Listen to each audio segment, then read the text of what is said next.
The scene opens in the office premises where a guy named Young Ji-woo meets his boss and colleague, Young Ji-woo. Today is Ji-woo's first day in the office, and the boss introduces him to the rest of the team. A team member points out that it would be difficult to call him as his name is very similar to Ji-woo. The boss says they don't have to worry as Ji-woo and Ji-woo are in different positions. Now, Ji-woo informs the boss that they shouldn't associate the YouTuber they talked about with their brand as he has made homophobic comments. But the boss says that the YouTuber has many subscribers, so their educational content will reach a bigger audience. Ji-woo advises that they should wait and think about casting the YouTuber as he might become a liability. Everyone likes his idea and the boss appreciates him. Then, the boss asks Ji-woo and Ji-woo to work together and create a list of people they can cast. Later, a colleague tells Ji-woo that everyone in the office is having a crush on Ji-woo. Ji-woo says she is interested in him too, but she does not want to make it obvious.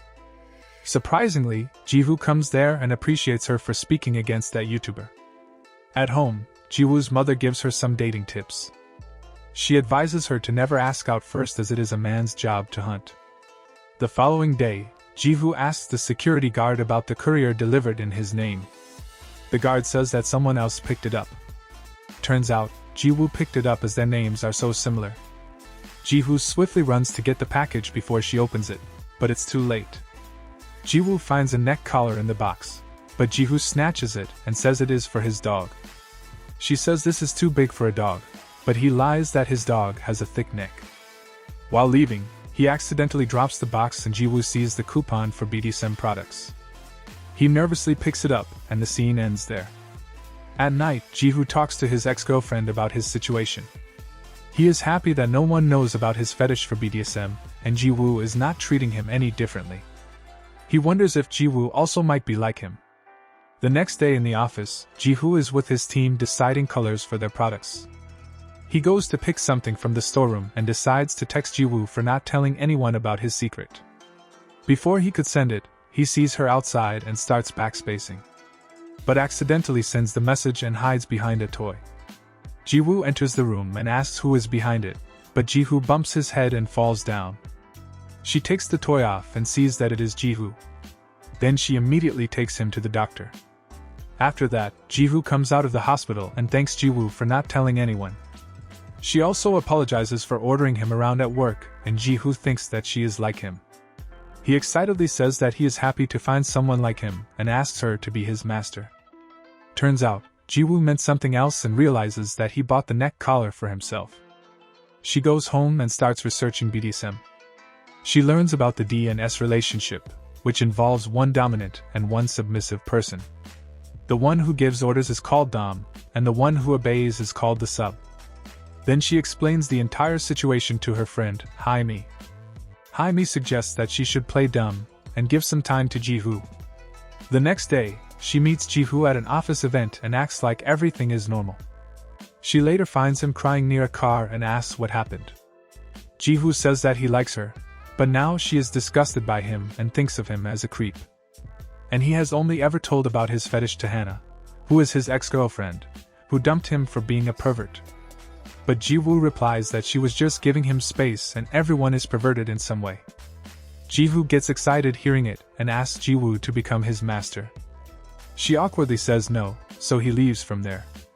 Then the next day at the office, Ji-woo sees some girls flirting with Ji-woo and gets jealous. She texts him and asks him to come to the lounge. There, she asks him to put on a blindfold and makes him sit on the bench. She asks why he wants her to be his master. Ji-woo says that he has never met someone like her, who does not care about what others think, and she can be completely herself. Ji-woo agrees to try out D and S with him, and asks him to stop avoiding her. They get home and Ji-woo starts researching more about this relationship. She reads articles on how to be a good master, whereas Ji-woo is super excited that he got a master. He has a nightmare of his ex-girlfriend Hannah breaking up with him, and wakes up from his sleep. He meets Ji-woo in the office and she sets up rules for their relationship. She also gives him a pair of glasses to wear, so he can always feel dominated as he'll be carrying a gift from his master. From then, Ji-woo starts serving Ji-woo to the best of his abilities. They decide to conduct a play at least once a week and agree to not do sexual activities without consent. For their first play, they check into a hotel. Ji-woo orders him to wear the collar and decides that their first play would be a dog play. She treats Ji-woo like a dog and he feels really happy. Then, she feeds him, and Ji-woo even barks like a dog. Later in the office, Ji-woo asks if he was hurt in yesterday's play. Ji-woo says don't worry and insists that he will plan the next play. At their play, Ji-woo has brought a cake for her as he wants to be the first one to wish her a birthday to his master. He has also brought a pair of red heels and they fit perfectly. Ji-woo asks if she should step on him, and he agrees. He bends over and she slowly steps on him. Even though it is hurting Ji-woo, he seems to be enjoying it a lot. After a while, Ji-woo goes home and sees the wounds on his back caused by the heels. On the other hand, Hae-mi advises Ji-woo to ask out Ji-woo, but she says no as it would be considered an abuse of power. Then at an office meeting, their boss introduces them to the new intern, Lee Han. A colleague suggests that Lee Han should work under Ji-woo so he can learn the ropes around here. The boss also agreed as according to him, if someone can work under Ji-woo, they can work under anyone. Ji-woo assigns several tasks to Lee Han, but Ji-woo feels slightly jealous as his master is giving orders to someone else. After that, Ji-woo visits a shop to buy some instruments for their play. In this week's play, Ji-woo lies in the bathtub with his mouth shut while Ji-woo drops hot wax on his back. They start doing more and more plays while working in the office as usual. Their plays get more and more intense and Ji-woo starts to get even more jealous of Lee Han. He tries to threaten him in the washroom, but Lee Han gets a call from Ji-woo, so he leaves immediately. One evening in the office, Ji-woo decides to talk things out with Ji-woo. He explains that she acts like Han's master, and it makes him jealous. But Ji-woo decides to punish him for saying this and closes the door. She orders him to undo his belt and take his coat off. Then, she hits him with the belt. Actually, she is just hitting the table and not Ji-woo for some reason. Ji-woo doesn't feel satisfied with this and requests her to punish or curse him. Ji-woo does exactly that and pushes him out of the room while she curses him for all the things in their office. She even breaks someone's back scratcher in anger and Ji-woo is thrilled to see it. Suddenly, a security guard comes there, so the two hide immediately. They manage to sneak out without being seen and tell each other that they really enjoyed the play. At home, we see that Ji-woo is starting to catch feelings for Ji-woo. They conduct their next play in a professional setting, where they dress up as dom and sub, and Ji-woo hits him with a hunter. She later addresses his wounds and asks if he really enjoys this pain. He says yes as this is just who he is.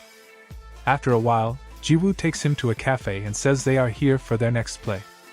She ties one handcuff to her hand while the other on Ji-woo's hand. Then she orders him to stay next to her all day long. Meanwhile, Hae-mi also meets a guy she is supposed to go on a date with. Ji-woo and Ji-woo sit together for some food and she feeds him with her hands. Then, she asks him out for a date. After thinking for a while, Ji-woo says no as they shouldn't date.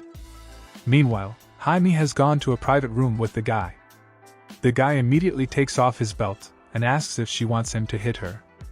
Seeing no option, she calls Ji-woo and gives away her address. They immediately get into their car and reach the hotel. But turns out, Hae-mi has already taken control of the situation. She has the guy in bondage, and she threatens him that if he did anything, she'll leak his photos. Then Hae-mi confesses that she posted a request online as she wanted to try DNS too. At night, Ji-woo regrets asking out Ji-woo, whereas Ji-woo is once again having a nightmare about his breakup with Hannah. After months of dating, he revealed his DNS fetish, so Hannah called him a pervert and left him. After a while, they decide to conduct their final play as their 3-month contract is about to end. Ji-woo prepares some ropes as their final play would be bondage. During the final play, Ji-woo binds Ji-woo and starts slapping him. Then she leans in for a kiss and the two start kissing each other. But Ji-woo gets a little too aggressive, so she pushes him away. Ji-woo starts crying and says she doesn't even know what is she doing. Ji-woo apologizes and she releases him from the bondage. Ji-woo tries to convince her to stay, but she leaves for home. One evening, Ji-woo receives a call from Han telling her to check the mail. She checks the mail and finds an audio recording of the play they conducted in the office. Looks like someone recorded their audio, and now everyone has heard it. During the disciplinary hearing, the officials ask them what exactly is their relationship and even crack jokes about them. The official goes on to crack more humiliating comments about their relationship, so Ji-woo says that's enough. He says he likes Ji-woo and he would like to go out with her. He says that all of them should be ashamed of themselves and then asks out Ji-woo.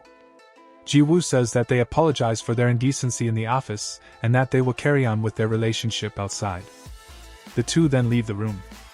Outside, Ji-woo says that they should renew their contract as now they'll do dating and D&S together. At the end of the movie, they release their boss' personal chats in the office as their audio was recorded by Han's pen. The movie ends with Ji-woo and Ji-hoo enjoying both aspects of their lives together. The end.